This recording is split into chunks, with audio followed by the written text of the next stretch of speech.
and welcome to Mindscapes, a series of conversations with men and women whose ideas, vision, philosophy define our contemporary world. My guest is an economist by training. He was a Rhodes Scholar at Oxford, a lecturer at Sussex University. He's been a member of the Indian Administrative Service.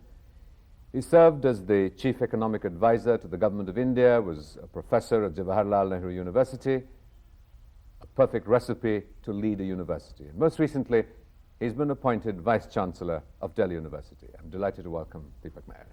Thank you. Deepak, you've been an economist, and you have been somewhat more critical, shall we say, of what has been assumed to be progressive and positive, the buzzwords, liberalization, reforms, globalization. How kind do you think these have been to India, or unkind? Well, it depends on how you define India. Mm-hmm.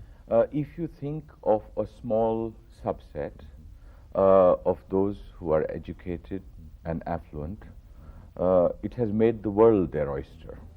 But if you think of the majority of the people of India, about whom I am concerned, it may have even marginalized them further. For it seems to me that the entire debate on economic liberalization in India is somewhat like a dialogue of the deaf. Those who are ardent preachers and those who are active antagonists, where there is too much rhetoric, too much dogma. To me, economic liberalization must be assessed only in terms of what it does for the people of India. If it gives them safe drinking water, if it gives them irrigation in agriculture, if it gives them electricity in the villages, if it gives people better public transport, better primary education, better healthcare, better housing, then it would have succeeded. But if it does not, and it provides only for that minority that is integrating with the world outside, that is globalizing, but it is marginalizing the majority of the people further, excluding them, then it is something to worry about. You are now Vice-Chancellor of India's largest university, sort of in some ways the cradle of India's future. In some ways, struggling for quality, struggling for an identity, struggling for money, for funds. What is your vision? How do you locate support for the university, its growth, evolution, its what have you, in this paradigm of a globalized India? See, in this paradigm of a globalized India, I think it is imperative, essential, for India to find the resources to invest in human resource development. In my considered judgment, if we are able to devote even 8% of national income, preferably 10% of national income, to education over the next 20 years, the results will be there for all to see. They will come. Please remember that human resource development is both a means and an end. It is a means of economic and social development. It's a means whereby economic development gives people at large social opportunity. It's also an end in itself because it gives the human being the essence of dignity. Think of someone illiterate who's not able to read a sign on a bus, a sign on a road. And I believe that investing in human beings is important for every society, at every stage of development. The returns may accrue with a lag, but they almost certainly come. Now, if you think of India, more than 50 years after independence from colonial rule, our literacy rate is just about 50%. It's lower amongst women. More than 350 million people live in absolute poverty. They do not even have enough food, let alone shelter, healthcare, education. Now, to me, that is the real tragedy of independent India. What is our most abundant resource is seen by large numbers of people as a problem, as something that is holding us back. Now, I am absolutely convinced that if India is to be a global player, then India has to find the resources to devote to education. Primary education and adult education at one end of the spectrum, where investment in human beings is an end in itself, but investment in vocational education, professional education, higher education, which is the means. You know, we cannot dream of becoming global players if we have universities and higher education institutions that are not up to scratch, that are not sufficient. You know, one of the arguments against or in support of, shall we say, the privatization of the social sectors has been that the social sectors have not been efficiently managed. So it isn't just a question of allocating resources, but what devices, strategies can we look at that will enable the efficient utilization of these allocations. So it's not just a question of writing checks to universities or to the University Grants Commission. What mechanisms, how do you go about setting what is available, in fact, at least, to be efficiently used? This is a fair point, that the utilization of resources has to be much more effective and much more responsible than it has been, particularly the use of public resources.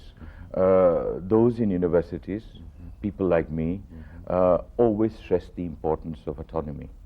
But with autonomy comes accountability to civil society, because we are being supported by taxpayers' money.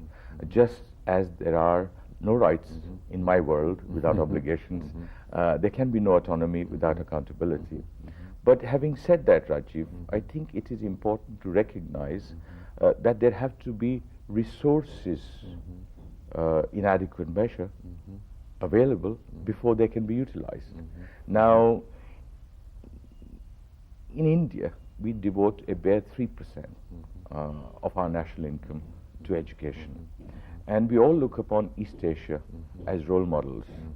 Most of these societies over 30 years spent close to 1/10 their national income on education.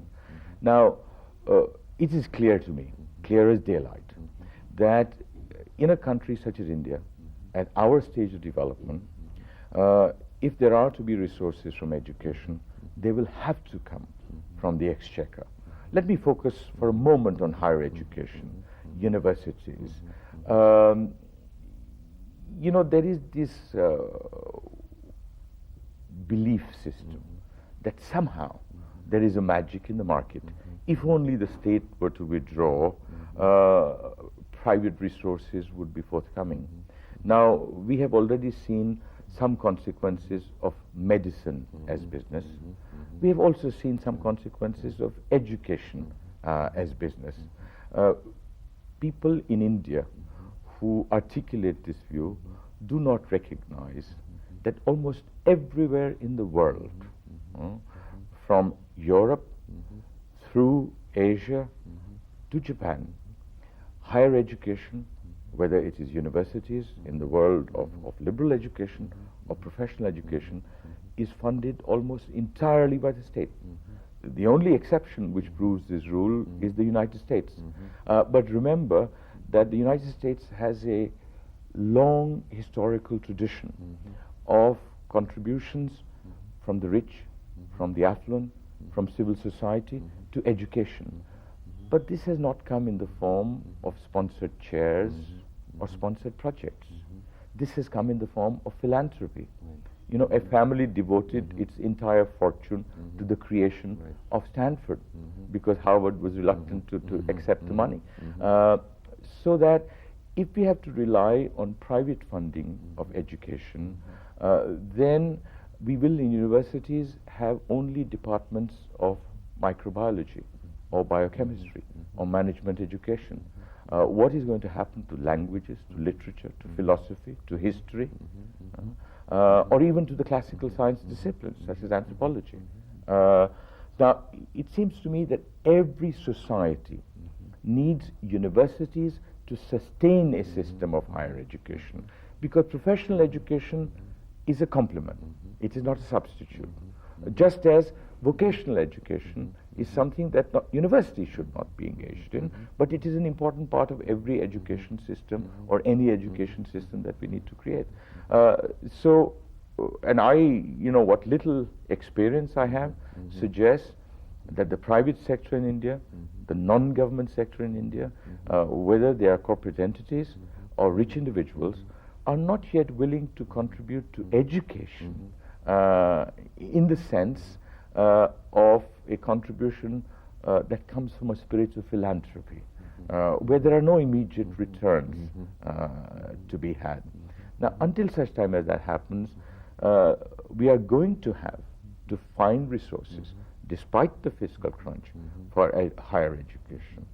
And as I said, we cannot dream of becoming global players unless we find the resources for this.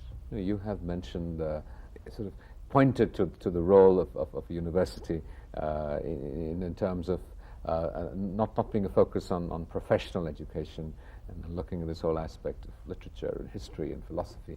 What is your vision of a university, and why are these important? It almost seems a shame that it needs articulation, but I think that at this time it almost seems that it's necessary. I think it is necessary because as times change, fashions change. There is an increasing, a gathering perception that somehow universities should be job-oriented. Somehow, at the end of your first degree, you should be able to find a place under the sun in the market.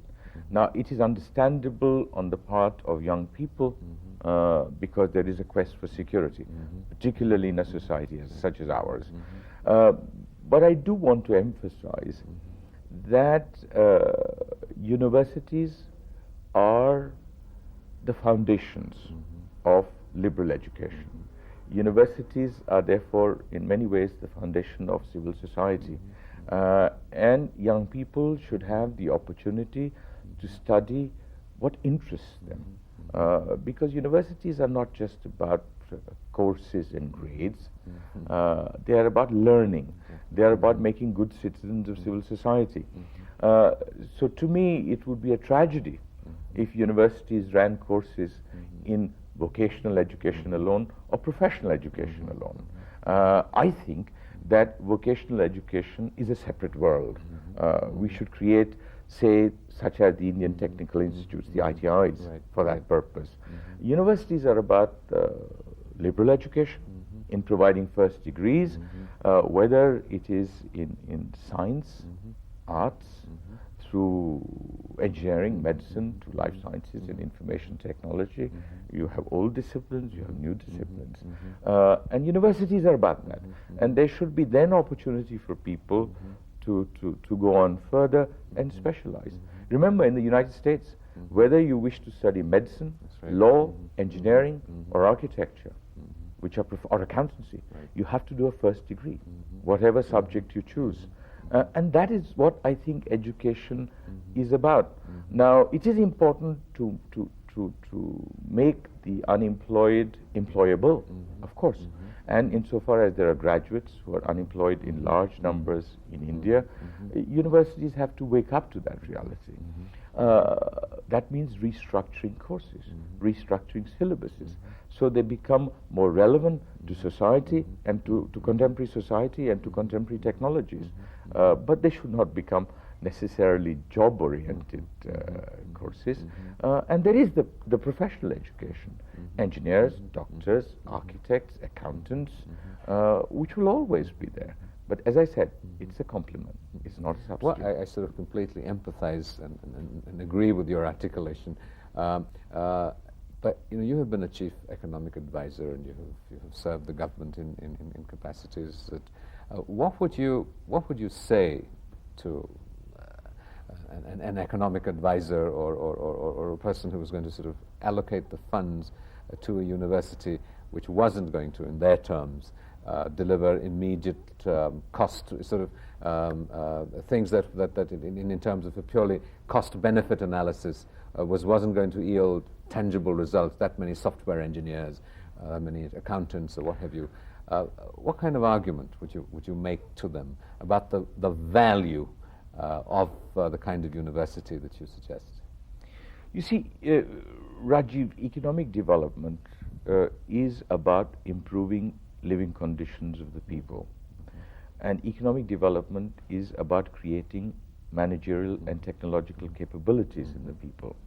Now, I think that's the sad thing about this entire debate on economic liberalization is that it is limited both in conception and in design. It is no panacea. See, at one level, economic liberalization is concerned with the economic problems of the government, the fiscal crisis, the balance of payments, the rate of inflation. At another level, it's concerned about with the economic efficiency of industrialization. But it is not concerned with the economic priorities of the people, employment and poverty, agriculture and the rural sector, physical and social infrastructure. It's not concerned with the long-term objectives of development, which are managerial capabilities, technological capabilities, the development of human resources. So what I would say to a chief economist in the government, to the treasury, is that economic development is not about a profit calculus. That is for balance sheets, that is for corporate entities, but that is not for governments, for countries. Governments are there because they think long. Markets are in their nature myopic. And I would also say that there is an inherent tension between the economics of markets or liberalization and the politics of democracy. And we are living now in both these worlds. In an economic democracy, people vote with their money in the marketplace. In a political democracy, there is one person, one vote. The distribution of votes, unlike the distribution of income and assets, is equal. Now, we have to recognize that those who are excluded by the economics of liberalization are included by the politics of democracy. And what we have seen in the past 10 years is that the rich dominate the economy now more than ever before. But the poor have a strong voice in the polity more than ever before. And this economics of liberalization and the politics of empowerment represent an unstable, maybe volatile mix. And we have seen the consequences of economic liberalization in terms of increasing inequalities, social deprivation in Latin America. We have seen the consequences. We have even seen the consequences in countries that we perceived as role models after the financial crisis in East Asia. And we, more than anybody else, should recognize that governments are accountable to people. Markets are not accountable to people. Governments should think long. And that is what I would say to the Treasury. Find the resources for education. Where there is a will, there is a way. We share the same objective, all of us. We want India to become a global player, a world leader. But an illiterate India can never be a world leader. It can never be a global player. You know, it's always amazed me why, in the processes of political democracy, as it were, that the issues of education, of health, haven't sufficiently figured in elections, for example. Why are these not issues enough that are thrown up and are debated and discoursed in the manner that you would ordinarily expect from in a community starved for these? Rajiv, I do not know the answer. I can only hypothesize. It seems to me that the reason why social sectors, whether it is education or healthcare or housing, do not get the attention they deserve in manifestos of political parties, in election campaigns, is that people do not see proximate, discernible political constituencies for these needs, and people do not see any short-term returns to these. Why do you think there isn't a demand pull from the community, from the constituencies, from the electorate? I believe there is. Okay. But the problem is that those who feel this need most acutely do not have a voice either in the economy because they do not have the purchasing power, or in the polity because they are not yet sufficiently empowered. But it is important for us to recognize that there is in the economy and in the polity in India and actually everywhere else in the world an increasing short-termism, an increasing myopia in time horizons, so that the political leaders and the political parties are interested in what happens next week, next month, next year, and at most the next election. Now, education and healthcare are about the next 25 years. And this, I think, is the real change. At the time of independence, right or wrong, for better or for worse, the founding fathers of the Republic of India had a view of the world where we would be at the end of the year 2000. Expectations have been belied. But today, we do not have a view of where India would be in 2020 or 2025. Now, that's one part of the story. The other part of the story is that there are promises, the number of promises made in election campaigns grows by the day. The numbers of promises kept dwindles by the day. Now, why is it that our political democracy, and I think that's one of the greatest achievements of independent India, has not yet produced an accountability where politicians, political leaders, those who are responsible for making decisions in the public domain will become conscious of it. I think actually it is a matter of time. The people recognize that the system has failed them. And how do they react? They react by voting against incumbent governments. But the choices that people have are limited. This is what political scientists describe as choiceless democracies. So you can have 6 of one and half a dozen of the other. Where is the difference between major political parties? How different is your role going to be, and you're still sort of relatively fresh on the job, in terms of the micromanagement of an institution relative to, sort of, to the macro view you have had and you have worked with? Yes, it is a completely different world from the world I know. When I have worked in universities, I have lived in the microcosm, right. The classroom, right. The writing, right. the ivory tower. Right. And when I have worked in the public domain, right. I have worked in the macrocosm right.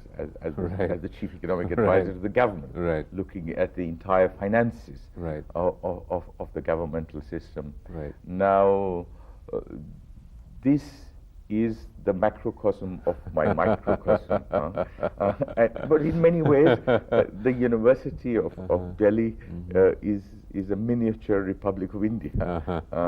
And universities are not standalone, they are not islands, they mirror society. So I think it is an honor, of course, but it is also a formidable task. I think one has to address these problems both at a micro level and at a macro level, simultaneously, and there is an independence. One has to address these problems in terms of what is to be done in the next 3 months, the next 1 year, the next 3 years. But steps have to be set in motion for each of these now. So I'm going to have to set myself milestones. Now, the best should not be the enemy of the good. I believe that there are many things to be done in terms of academic reform, in terms of administrative change.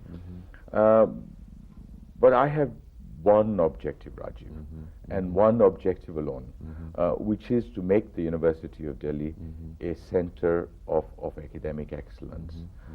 To me, universities are temples of learning. They should not be arenas for factional politics. Diverse views, different opinions, opposing ideologies, they're a very important part of universities because they are the foundation of knowledge. That is how knowledge develops. So that if teachers and students are not active in a political democracy and civil society, who else will be? But when these divides become walls that stop people from communicating with each other, that's what puts teaching and learning on backstage, on the back burner. Now, it is going to be my endeavor, for what it is worth, to engage with the university community collectively, to bring academic pursuits, to bring academic excellence center stage. Because the University of Delhi, all said and done, is still a premier educational institution. And I believe that the University of Delhi and the higher education system in India has contributed to the nurturing of talent in enormous variety of ways. I came to the University of Delhi when I was not even 16 years old, from Hindi medium school in Mufassal, India. I spent 5 years at the university, and it made me what I am. I think the university should give opportunities to people from all over India and become a launching pad, because all those CEOs in the United States are not just the IIT whiz kids. There are some former students of the University of Delhi who have attained real heights in whatever profession they have chosen. That is really my desire. The feasible and the desirable do not always match, but I can endeavor to do my best.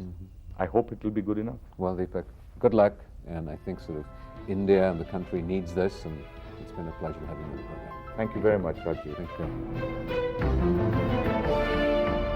you.